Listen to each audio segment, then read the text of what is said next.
உலகமே ஆடிப்பெருக்கு வீட்டெல்லாம் க்ளீன் பண்ணி தொடச்சி சுத்தமா வச்சா நம்ம அப்படியே தலையில ஆடிப்பெருக்கெல்லாம் முடிஞ்சதுக்கு அப்புறமா தான் க்ளீன் பண்ண ஆரம்பிச்சிருக்கேன்.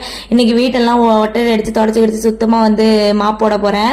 அதுலயே இந்த கூட்டுற ஆர்வத்துல கிரைண்டர் டேபிள் எடுத்த பாருங்க சொய்யின்னு ஒரு சத்தம். ஐயோ இவங்க வேற முடிச்சிட்டாங்கன்னு சொல்லி பதறி போய் எட்டி பார்த்தேன். நல்ல வேலை பைபிளை ஆழ்ந்த உறக்கத்துல இருந்தாங்க ஓல முழிக்கல. ஏன்னா இவங்க எல்லாம் முடிச்சா நமக்கு ஒரு சோழி ஆகாது. வீட்டுக்குள்ள எல்லாரும் காலையில இருந்து மாங்கன்னு வேலை பார்த்து மத்தியான நேரம் சத்த நேரம் தூங்குவோம்னு சொல்லிட்டு போற நேரம் தான் எனக்கு சுறுசுறுப்பு எங்கிட்டு வரும்னே தெரியாது. அப்பதான் கிளீனிங் வேலை சமைக்கிற வேலையெல்லாம் பார்த்துட்டு என்ன பண்றது, நம்ம நேரம் இந்த புள்ள குடிங்கெல்லாம் தூங்கும் போது நம்ம நல்ல வேலையை பார்க்க முடியும். இந்த வீட்டெல்லாம் மாப்போடுற அன்னைக்கு மட்டும் உங்களுக்கு இந்த மாதிரி தான் ஃபீல் ஆகும்னு சொல்லி சொல்லுங்க. வீட்டெல்லாம் தொடச்சு முடிச்சு ஒரு கிளான்ஸ் பார்க்கும்போது எதையோ சாய்ச்ச மாதிரி ஒரு ஃபீல் ஆகும்.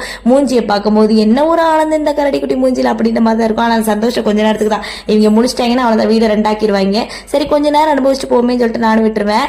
அதுக்கப்புறமா இந்த மாடியில் மேட்டு காய போட்டு ஒரு 10 நாளைக்கு முன்னாடி கீழே விழுந்துருச்சு. இந்த மேட்டை வாங்கி கொடுங்கன்னு சொல்லி நானும் மூச்சுக்கு 300 தடவை சொல்லி வாங்கி கொடுத்த பாடு கிடையாது. இன்னைக்கு நானே போய் வாங்கிட்டு வந்துட்டேன். எந்த பொருள் வீட்டுக்கு வாங்கணும் அது முதல்ல நம்ம தான் யூஸ் பண்ணி பார்க்கணும். ஒரு ஆல்பாசை சின்ன வயசுல இருந்தே இருக்கு. இதையும் முதல்ல நம்ம கிச்சன்ல போட்டு அழகு பார்த்தாச்சு. அவ்வளவுதான். நாளைக்கு இன்னொரு மினி விலாக்ல பார்க்கலாம். நம்ம சேனல் சப்ஸ்கிரைப் பண்ணிக்கோங்க.